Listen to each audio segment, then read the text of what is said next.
Happy Thursday, friends. It's Brady from Carrot. And after months of working very hard on the summit, myself, Trevor, and the whole team, we are taking a little bit of time off. So at the time you are watching or listening to this, Trevor and I are out on vacation. So instead of doing our normal Thursday live in the Facebook community and then putting that to YouTube and the podcast, I wanted to give you one of my favorite sessions from the summit. I think this one was super actionable. It was really awesome session, and I think you're going to enjoy it. So tune in. Hope you enjoy this free summit sessions in case you didn't get the recordings from last week. And yeah, we will see you next Thursday for our regularly scheduled programming. Can't wait to see you guys soon. Thanks. Bye.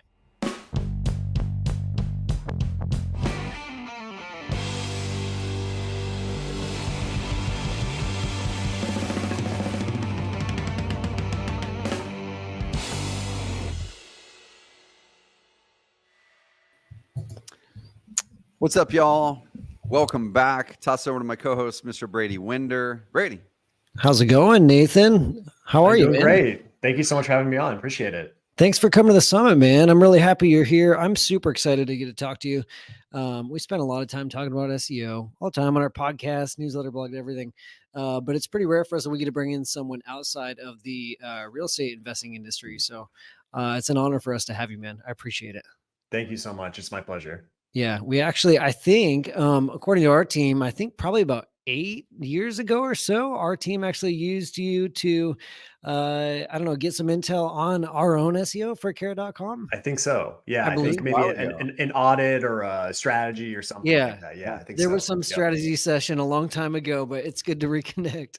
Yeah, you guys have grown a lot since then. So we have, man. Well, let me give you a little bit of a context for our audience just so you can get familiar with it. So we're on live right now. Everybody, if you have any questions on SEO, put them through the chat. Let us know what you want to hear about. But Nathan, just some context for our audience. All local search. So a lot of real estate investors searching for motivated house sellers online, agents as well, but really after motivated seller leads in the real estate industry. And we're also branching into home services. So we have HVAC, we have contractors, other people using Carrot. But a lot of people searching for, a lot of people wanting to rank for terms like how to sell my house fast, home buyers near me, contractors near me, et cetera, things like that. And so a lot of people competed for local SEO and they're wanting to know obviously what everyone wants to know, what can I do to rank? And so when I hit you up, my original idea was like, hey, what are the magic hacks? What's working? And you replied with what I think was an awesome reply is, let's talk about it holistically. Like, how can you build a systems and process, which is something that we don't spend a lot of time talking about. Because I think SEO is really overwhelming for a lot of people. There can be a million things to do. And it's like, what do I tackle first? On page, off page, like, where do I go? We do our best to guide people. But anyways, I want to kick it over to you to talk about systems and process. But also, Trevor, you mentioned there's something you want to talk about first, either AI or the Google leak, or something you want to talk about before we get into systems and process.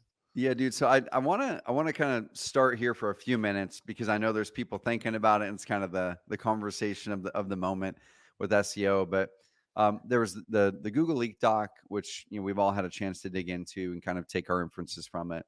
And then one of the biggies too is just how AI is changing or going to change search. We've seen AI search summaries, which at least for now, isn't hitting industries like ours, where someone's looking for a solution versus information on something. But let's kind of start there for a second. Number one, AI. Where do you see AI really impacting search? Do you see people legitimately moving to a tool like ChatGPT to do their searches, or is Google still going to be relevant in a decade? Yeah, that's a loaded question, because it's since ChatGPT came out, I've been very careful not to make any predictions, right? Just because it's just so difficult to try to predict what's going to happen. Yeah. But what I can tell you is from being in the trenches, doing SEO and seeing things that are changing in the search results, that's where I get a lot of my intel, right? So I don't really pay attention to the headlines and stuff like that in the SEO industry. Like, I just look at the work that we're doing, and I'm studying the SERPs, and I'm looking at our results, and I'm gathering my intel through having boots on the ground. Okay. And so one of the things, like just today, actually, we're looking at a campaign, and this particular client, and this won't affect obviously a lot of the people that are going to be listening to this, but Yep. they target keywords on the national level. So a lot of informational content. Let's just use an example like, can you go to Disney Epcot in one day? Okay, Gotcha. something very, very simple question. Well, guess what happens when you enter that keyword into Google? Mm. Well, AI gives you a very, very good answer because, and I'm speaking specifically to SGE, which is a search generative experience, which is what everyone's been afraid of. Yep. And it gives a very good answer because, of course, it's taking the content from the people who are ranking, right? Yeah. So the thing with that is it's pretty scary if you're going to go after informational keywords on a national level, especially if Yeah. it can be answered very easily. That's a very dangerous situation as Mm. far as CTR, click-through rate. And that's something you have to consider when you're trying to prioritize your keywords. Like, you actually need to consider what's the likelihood that if we invest our time and our money into building out content for this particular keyword, Mm. what's the likelihood that we're actually going to get any clicks from this, even if we rank Yep. number one, right? Because the days of just ranking in the top 10, those are long gone. Like, Yep. like your true ranking these days. And we'll talk, this actually does affect the local SERPs as well, but just in a different Cool. way, as far as CTR. But on the national level, you're dealing with a lot. Now you're dealing with the AI snippet right above the fold. Now, featured snippets were already a thing, so it's not like this is completely new. Like, there were Yep. already featured snippets, but it allows the person to expand the answer now as well, Mm. so they can see the full answer with the AI, serving it up to you. The AI does cite its sources. Yep. However, I've already seen, even with my wife, she's done a couple searches recently, and she's like, we have a new baby, and there's always questions, right? There's always questions about things. Are they gaining weight fast enough? You're always freaking out. But she goes and she asks a question in Google, and then it answers the question. She's like, hey, it just answered my question really easily. And I'm like, oh, it's not good. The So same thing is like, how long can I leave the milk sit in the bottle in the car for? I'm like, babe, did you read the article? Let's get the full right. context. Yep. Yeah. And like, I don't like to be pessimistic about mankind. But when we look at human behavior, the path of least resistance is the thing that we tend to take. Mm. And even if there's this underlying idea that the AI could make things up, it could be wrong, all of these things, I still think that people will trust it because Yeah. it's easier Mm. than having to Yep. click through websites and read through a bunch of articles. So you just kind of like, Mm. that seems right. And you move on. Right. Yep.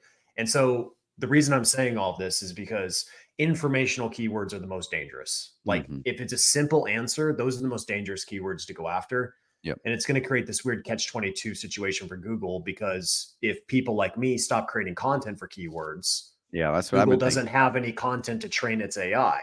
Mhm. So it creates a very awkward situation. Yeah. Because at the end of the day, like, unless you're a nonprofit, most people doing SEO are doing it to make money. Yep. So you have to think about, it's not just as simple as like, let's just target all these keywords. It's also like, how much is that going to cost us? Are we going to get an ROI from targeting that keyword? Like, we need to Mhm. think about these things. And this has thrown, a curveball into the situation. So that's Yep. on the national level. This does not really affect the local level very much. Mhm. There could be some situations like in HVAC or even plumbing. Let's say that, how many pipes burst in Chesterfield, Missouri every year? Yep. Okay. That's a situation where maybe the AI could potentially answer that question if there's Mhm. data available. But the thing is, Google does not have unlimited resources where they can go and answer questions across every keyword that's ever existed. Yeah. They can only do it in kind of small pockets because it costs them a fortune to do Mm. this. That Mm. will probably change over time, but still, it's just, these are the things that, when I'm working, and going back to what we were talking about with the systemization, I'll kind of walk you through kind of how I go Cool. through this to select keywords. But this is one thing that I think about a lot, is like, what's the traffic potential for this keyword? Because Yep. I don't want to waste time or money for myself or my clients at the end of the Yeah. day. Right. 100%. Yeah. Yeah, I was thinking this 3-4 years back. I was kind of, because a lot of our business, of course, is based on how do we get in front of a prospect who's going to the internet, right? And a lot of those prospects end up going through Google. And so just going like, what is the ideal search experience and how is it going to change? And even a few years back, was just really thinking about, well, the ideal experience is not infinite number of pages of 10 results, and I've got to sift through these and try to figure out which one is right. I read 4 to 5 different articles, and then I finally kind of come to my thing. Like, that's not the best experience. And Right. so it was a few years back. I'm like, I don't know. I think eventually it's going to go to like one answer. Then if it's not the answer, it's going to go, well, here's, show me 3 more, kind of a thing. But the only difference between that experience and where we are today, I feel, is trust. It is the reason people don't use the "I'm feeling lucky" button on Google is because they don't trust that it's actually going to give them the answer that's going to solve their problem. And so that's going to be the big challenge with AI, is continue to build that trust gap to where people have trust that the one recommendation that search engine or whatever it is that's giving them is right.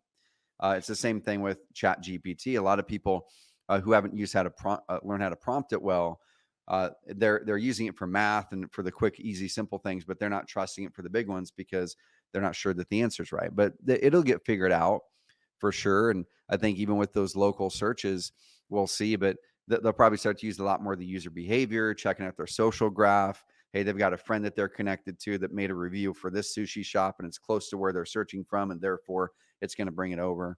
But it's going to be interesting, man, seeing what unfolds this next 5 years.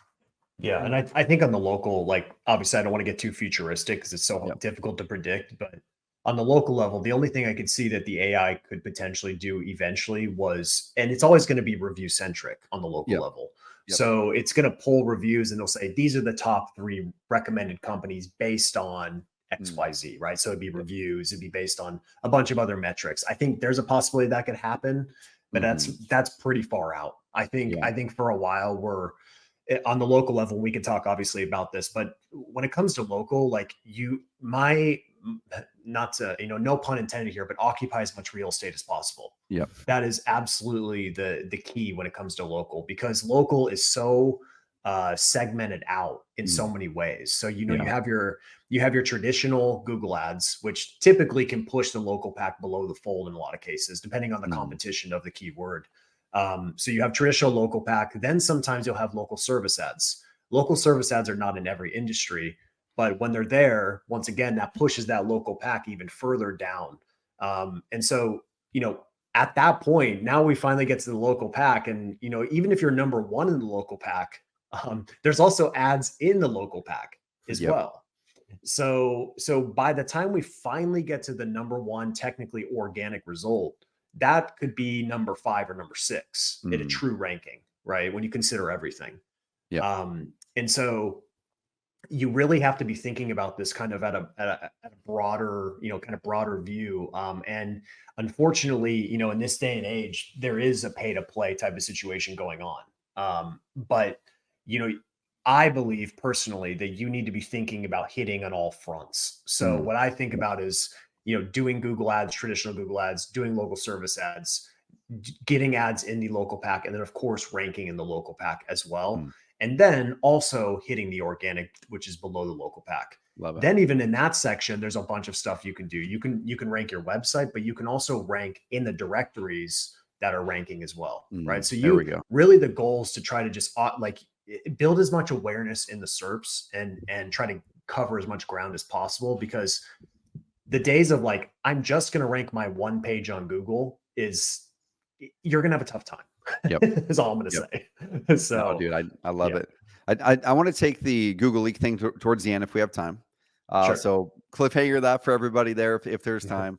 But dude, first of all, I want to acknowledge you for your next level book color organization. I zoomed in on that. I'm like, that actually is a bookshelf that has Nathan's things on it. You've got the SEO book on that side. And I'm like, the color organization on that, dude, next level. I love it. Thank you. Very OCD. So yeah.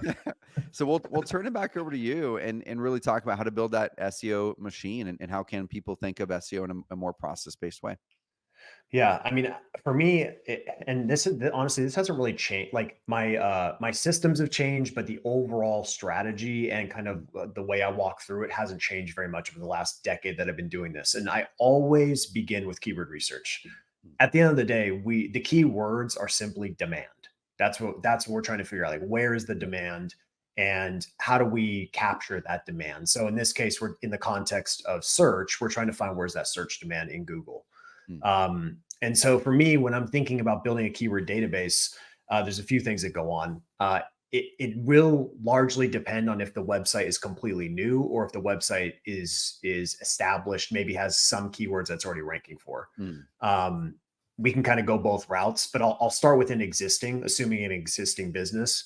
And the way that I do that is I will run that website through a tool like SEMrush or Ahrefs. Those are really the two juggernauts when it comes to keywords.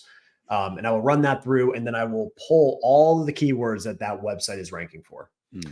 And the reason I do that is because I want to see where they're ranking. And the reason why that's important is I always begin with their position in the SERPs, because that will determine what strategy we're going to ultimately use. So for example, if you're ranking from 2 to 15, okay, that's what I would consider in what the first bucket is our low hanging fruits. Yep. Those are the most important keywords, because if you're ranking number 2 and you can make some adjustments and get to number 1, it's actually 100% increase in CTR. Mm. Yep. So, things are very different now. So take this with a grain of salt as far as CTR averages, but typically the number 1 spot, you could say 30% CTR. That's probably going to get lower over time, right? Yep. So, but let's just say 30%. Number 2, that gets cut down to about 15%. And then you go to number 3, you're down to like 9%. And then it progressively gets worse as you go down.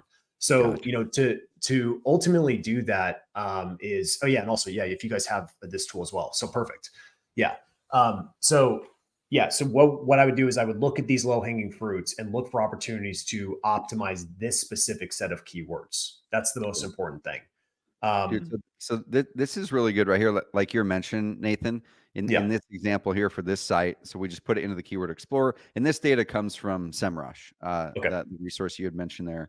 And so this one here, if they were to move it from 3 to 2 as an example, what is that ratio increase there that they may expect that you're mentioning? I mean, they'd probably be going from like 9% CTR to 15% CTR. So we're talking significant. Oh, big time. Especially when you're talking 390 searches for that one search phrase, guys. So that's where. Yes. Okay, cool. Love it. Yep, exactly. Yeah. So I always start there. But that's, identifying the position is kind of just step 1 in this process. That's kind of just like, all right, we're going to put these into buckets based on their position. So the buckets that I personally use is low hanging fruits, which is 2 to 15. And then 16 to 50 are just what I call existing keywords.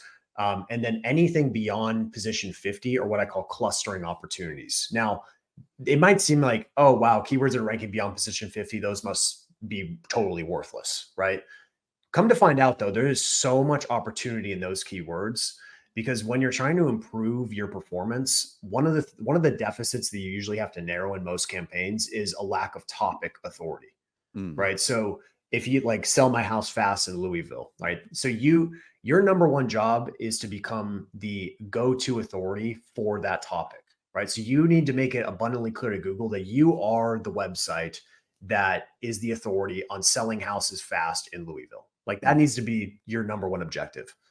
So the way you do that is it's kind of a 2-pronged process. Number 1 is you create more topically relevant content to that idea. That's the first part. And the second part is on the link building side and building the overall site strength. Separate topic altogether. But let's start with the on the content side.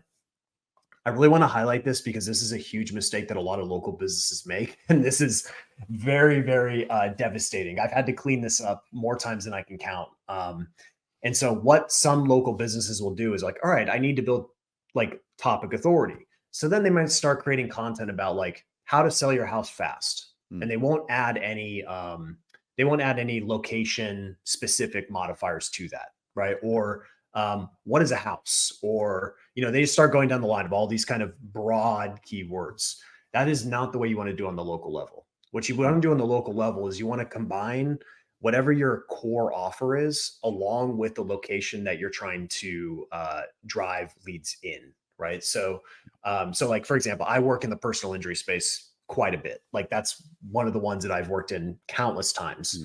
And when COVID happened, a bunch of personal injury lawyers decided that they were going to start writing about COVID-19 on their website. Yep. And here's how not to get COVID on an elevator, right? Like something like that, right? Some off the wall thing. And so what happened is they ended up building the wrong topic authority for what Gotcha. they specialize in. Mm. Because a personal injury lawyer needs to, like, when it comes to SEO, you want to stay in your lane. You do not want to go and venture off and start talking about topics that you are not an expert in. That's really, really important. So when it comes to local, you want to try to create content that hits on both fronts, your expertise and the location.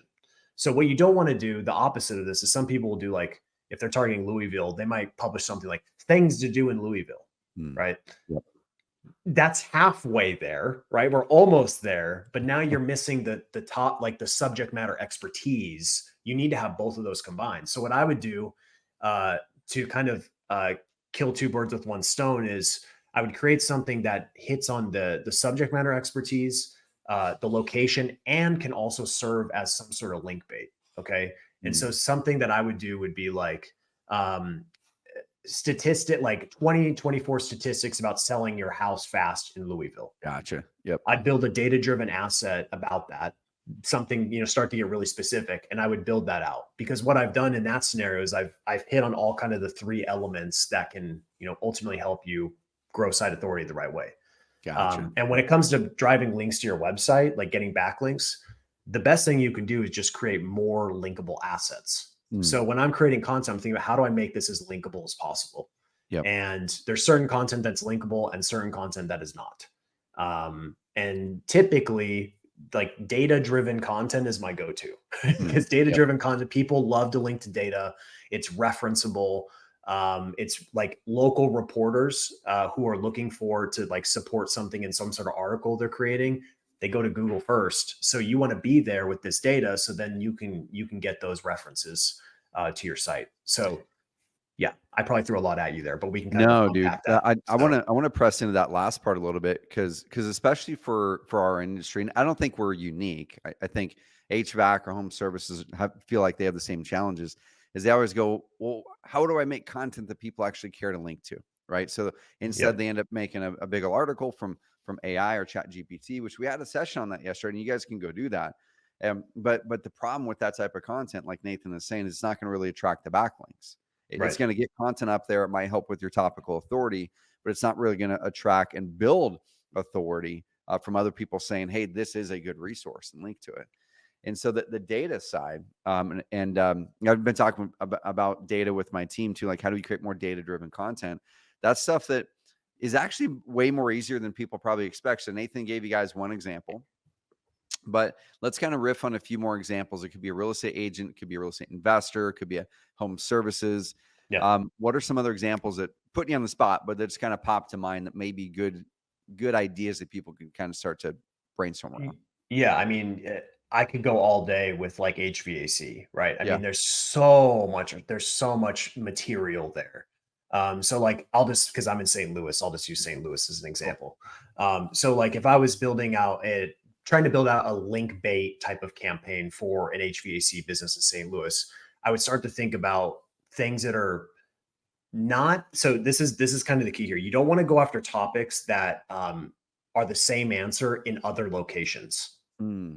So for example, like if I went after what is creatine monohydrate in St. Louis, that's not a good topic because the answer is the same in California. Gotcha. Yep. So you want to try to find things that are variable to that location. So St. Louis has kind of unique weather here, right? So things that are specific to like how often do furnaces break down in St. Louis, Missouri every year?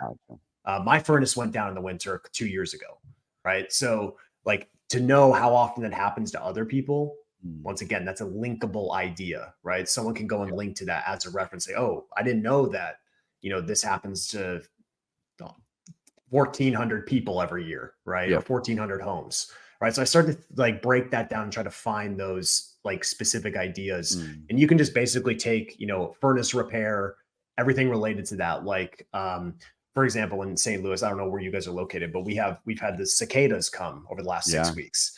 Like how do the cicadas, how are they going to affect your air conditioning unit outside in St. Louis? Gotcha. Yep. Right. So you can Yep. start, you can even tap into some newsjacking elements as well for things that are more current and kind of build that out as well. So Cool. there's endless abundance. Obviously, just because I have experience, I can come with ideas, but you can also go into ChatGPT and put a prompt in and just say, give me linkable ideas for a plumber in Chesterfield, Missouri, and give me, some data-driven content ideas. Maybe give me some free tools or calculators that I could build, and you could have it give you 10, 20 ideas. And right there, I mean, I've done this probably hundreds of times. And I'd say usually like 60% of them are solid.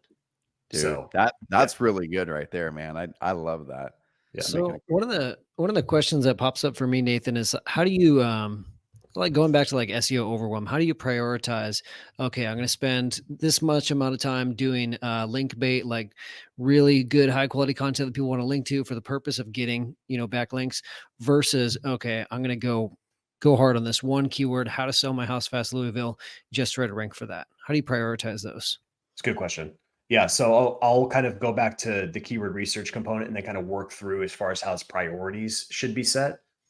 So once you build your keyword database, and obviously I could spend an hour just talking about that, but I'll just kind of zip through that. But basically, you really want to focus. I'll mention one part here that's really important as far as prioritizing keywords. I have a kind of a philosophy of start at the bottom of the funnel and then work your way up.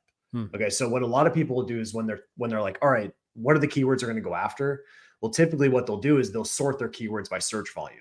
And this is a huge mistake, massive, massive mistake, because what will happen is if you go and just target keywords that have high search volume, those are typically the keywords that will also have low conversions because usually those are more top of the funnel. They're more informational in nature. So to get that traffic into your world is going to take a lot of nurturing. Right. So you're going to have to, if you target an informational keyword, like, I don't know, what is a plumber, right? Very broad.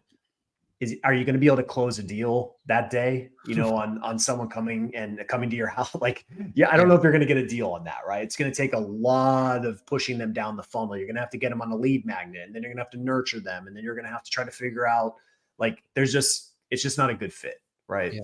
And so it's better to start at the bottom of the funnel, which is like that keyword that you just brought up recently, like sell my house fast Louisville. That's a perfect bottom of the funnel keyword that would get high priority in our process. Right. So we would identify all the keywords that have an extremely high probability of driving qualified leads, like really high quality sales qualified leads into our world.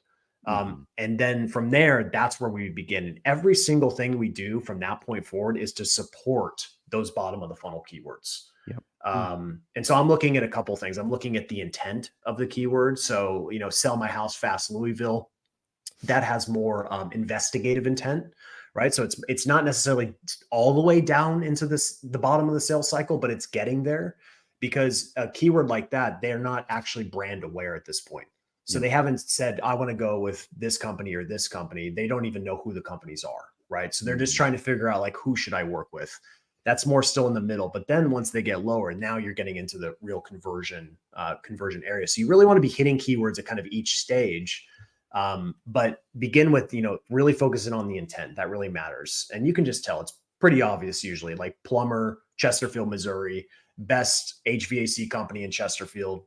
Pretty obvious what they're looking for, right? Yep. So those are the best types of keywords to focus on. And then the second part of it is relevance. So how relevant is this keyword to what we actually offer? I know that seems very simplistic, but believe it or not, you not believe how many people don't think about that because usually they'll prioritize like informational keywords, and you're trying to map out like, how is this going to get to here? And that there's too much of a divide between that keyword and the offer that they're selling, right? So like I sell SEO training, I'll go after a keyword like SEO training Denver, right? That's a great keyword. But if I do something like what is carrot, could I get them into my SEO training? Maybe, but it's the gap is way too wide. So that's why it's like prioritizing those is the most important. That's really important, man, because I'll sometimes dive in on a client's sites or even on our own site from time to time. and you'll see a traffic increase or decrease, and you go, oh my gosh, we're winning. But then you look at the keyword that brings in. As an example, when we bought carrot.com a number of years ago, of course, we were ranking really, really well for the vegetable carrot, right? And so our traffic went up, and it's easy to celebrate that, but it's like, oh, well, it's a very low likelihood that those people are actually going to turn into our software buyers. Right. Or some of our clients will create content that really is a massive leap to get them to the spot that they can do business. So that's key, guys, is we're not just trying to grow traffic and rankings, it's trying to get in front of the right people who have a real chance of us solving their problem with our services or products. And that's key. Yeah. And I mean, we all suffer from this, right? Which is chasing vanity metrics. Yep. I mean, I've done it more times than I can count. It's easy to go that route, but the problem is when you look at the conversion rates on these keywords, it's just not there. And so, yeah, it might make you feel good that your traffic's going up, but it's not producing dollars. And so for me, I don't want to waste my time or my clients' time on keywords. In fact, we've had campaigns where when we looked at their keyword profile and their traffic, they were ranking for a bunch of off the wall stuff, like not even close to their subject matter expertise. And we actually went through and deleted it. Like, so we made our client lose traffic intentionally. And that's, it's always a fun conversation to have with a client. Hey, by the way, we're going to make you lose traffic today. Yep. So, because people get so obsessed with traffic that they forget that it's not about traffic. It's about actually making money. Yep. So, and so that's why I start bottom of the funnel. That's the key. If you just make that one shift to like, okay, bottom of the funnel, work our way up.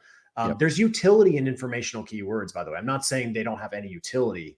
It's just that as far as where you spend your time, that's where you should begin. So with that in mind, the next kind of phase of this is once you've identified those topics, then you want to start to build out your service pages, right? That's really critical. So those service pages are the pillar for local SEO. Like, you got to build out the service pages. And one thing you can do is you can actually just do a keyword gap against your competitors. There's a couple ways. So it gets a little tricky on the local level because there's low search volume on a lot of these tools. So it doesn't paint the full picture. There's a little workaround for this though. Okay. And then I won't talk about the ethics of this, but I'm just going to say it. Okay. Because I think of SEO as like, it's kind of like a war, right? And so you should be able to do whatever resources you have at your disposal, you should use them. So what you can do is you can use a tool like Screaming Frog. Okay. Screaming Frog SEO Spider. It's a desktop application that you download. You put your domain in there. You can link up Google Analytics, Google Search Console, Google PageSpeed Insights, and Ahrefs. You can link up all those APIs in there, and then you can crawl your website.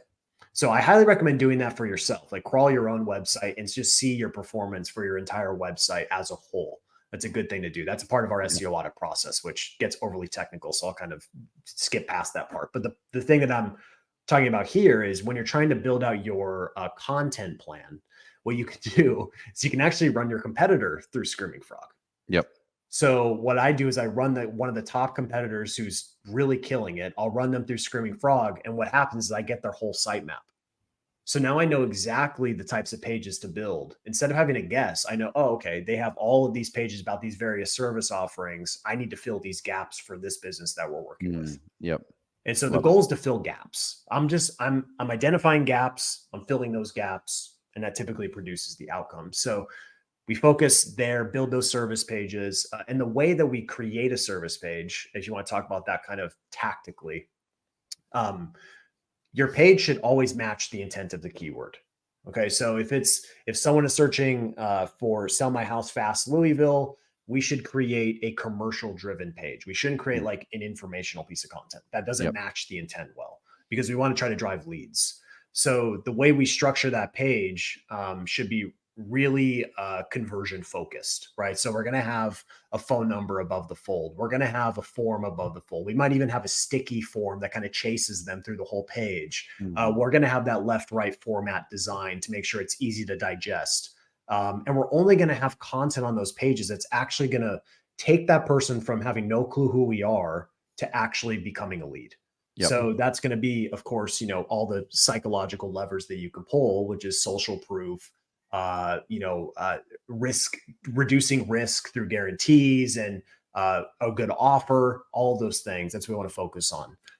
So that I'm saying this specifically because I just see so often, someone thinks because it's good for SEO, I'm going to write a Yep. bunch of content on this page. So all of a sudden they're talking about, it'll be HVAC St. Louis, and they're talking about the history of HVAC in St. Louis. And I'm like, no, don't do that. Yep. Like you don't save that for a different page, but don't put it on this page. This page, we gotta get people to move. We got to get them to actually submit a form. So it's just a slight shift. It makes a massive, massive difference in conversion rates as well. I'm really glad you So, said that, yeah. man, because so many people will get hung up on just the SEO. Like, let's look at all the keywords, let's look at all the other entities, look at the intent, and just create a bunch of content. What you're saying is, no, you need to put yourself in the mind of the seller, in the mind of the prospect. What objections do they have, and walk through everything that they're going through in their head so you can get them to become a lead. Instead of, you Exactly. can't just purely focus on SEO. You have to do both. No, exactly. Yeah. And I mean, I'll just say I have a unique advantage because I actually sell my own products. Mhm. So I'm not just a guy who goes and gets hired by a company and then just does SEO. Because if you Yep. just do that, you don't understand the nuance of having to sell stuff. I actually have to sell 100%. stuff. So, it makes a big difference when you have that experience. But yeah, it's you have to do it based on the intent. So if it has commercial intent, you build a commercial page that's more direct response focused, in my opinion. I really like kind of a direct response type of approach there. But then if it's more informational, like we discussed, the link bait, the informational content that should live on the blog or elsewhere. But yeah, this is a perfect example of what I would recommend. Yeah. This is one of our members we had on our summit yesterday, on the first day of our summit, who's crushing it with SEO. He really hasn't done a lot of updating on his site in the past 3 or 4 years, but he's still ranking for some competitive terms. Yeah. Yeah. And so along those lines, when you create that content, I'll add a couple nuances here. The other nuances, you should definitely consider using NLP to structure that page. So natural language processing, there's a bunch of tools out there. I have my own tool that I built. It's called Rankability, but there's also ClearScope and all these other content optimization tools. They all do a lot of the same stuff, basically. But the reason why it's important is because what it does is when you put a keyword through a tool like Rankability, for example, it extracts all of the topics from your top competitors. So that way, when you build your page, what you're really doing is you're building the most relevant and comprehensive page that covers that topic completely, right? Mm. And that's really what matters. And so I highly, highly recommend considering doing that because it makes a huge, huge difference. And so that's kind of the other piece of that. And then obviously, once all of the service pages are built, that takes a long time. That can take, depending on the complexity of the keyword you're going after, right? I mean, if you're just going after like one core commercial keyword, shouldn't take you that long. But I'm thinking in the context of like an HVAC business that has, HVAC at the top, and then we've got furnace repair and furnace installation, furnace maintenance, and then we've got air conditioning repair. You go down the list, there's a lot, right? And then there could be even emergency, heating repair, right? So there's just like a lot of little variations that you'd want to build out separate pages for. And on that point, if the keyword has different intent, it deserves a different page. Mm-hmm. So sometimes you'll find an HVAC company that's like, okay, we're going to build one furnace page that talks about repair, emergency, installation. They slap it all on one page. That will not perform super well. It'll be much better to have one dedicated page specifically for furnace repair versus furnace installation. Totally different intents. Like someone who needs a repair, they don't want to drop 10 grand on a furnace. They just want to get it fixed. Someone who needs an installation, different buyer, right? So they're totally different. And I'm not saying Google always delivers the most relevant results either, but at least logically working through that process, that's the way it should be structured. So yeah. I like that, man. The key there, guys, and every time I look away, I'm writing some notes here. Excuse me.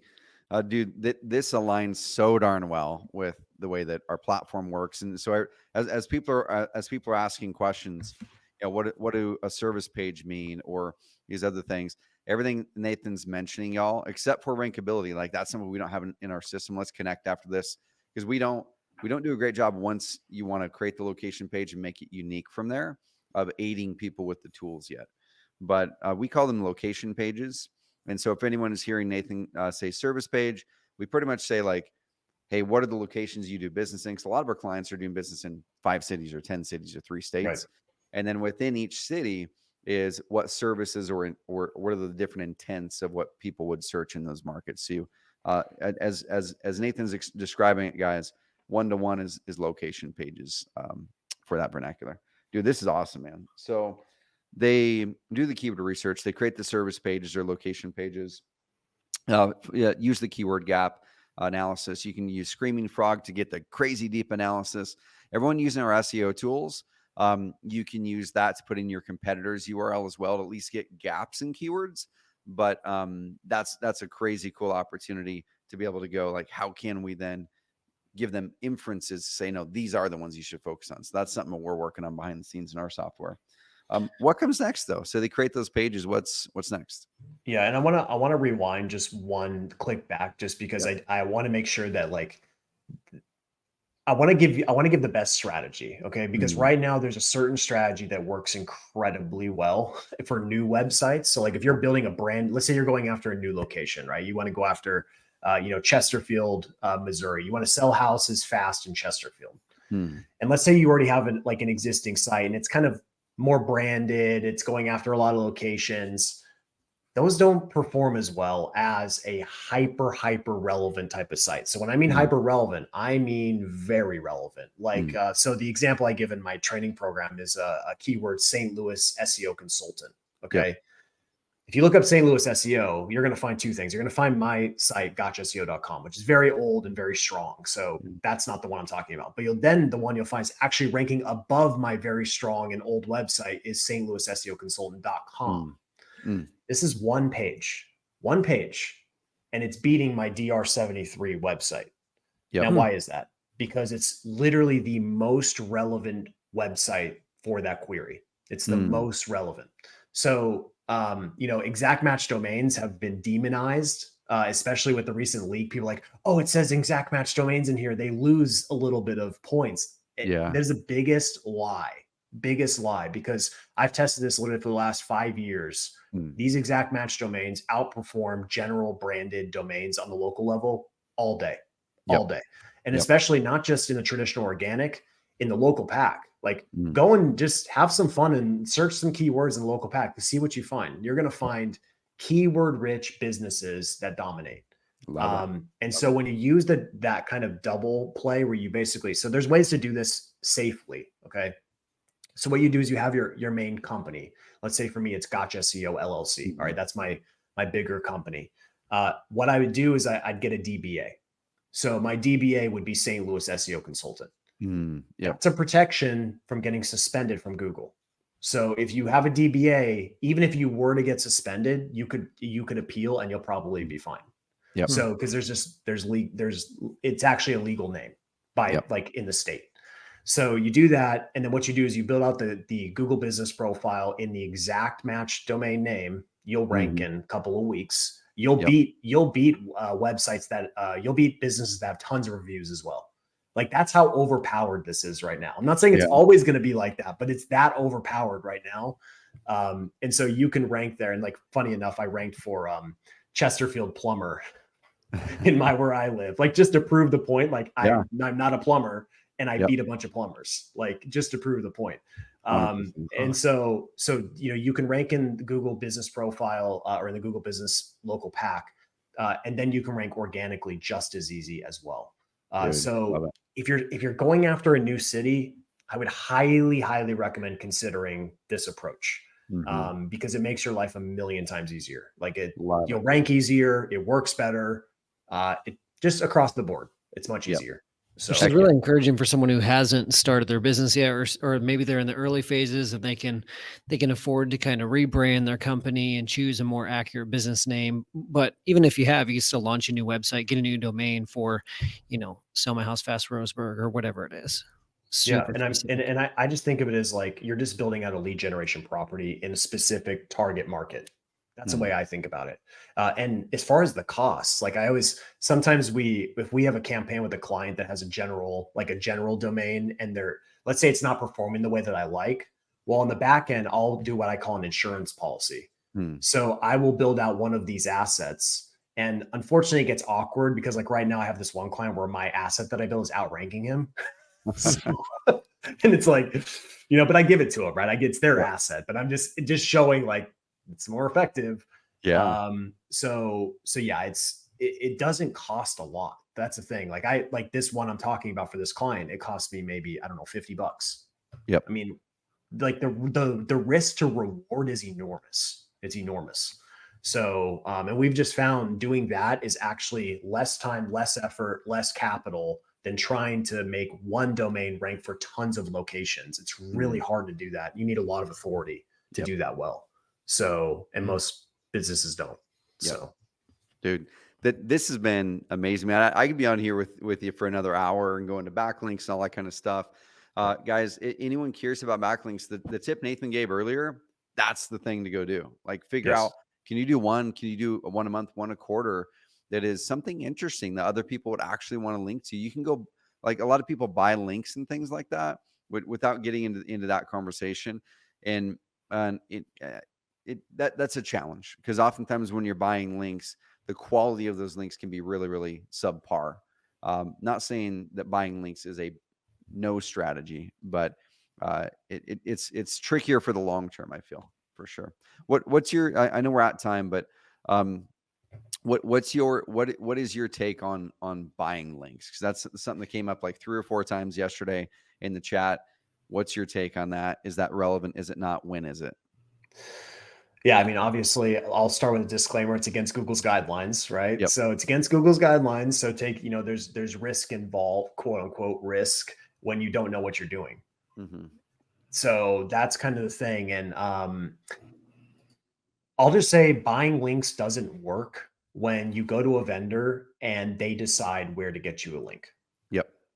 That's not what you want to do. What you want to do is find a vendor where you can see the websites and you can filter through the websites and you can pick the site that you want to get a link on. You can see the associated metrics with those links. Relevance is key.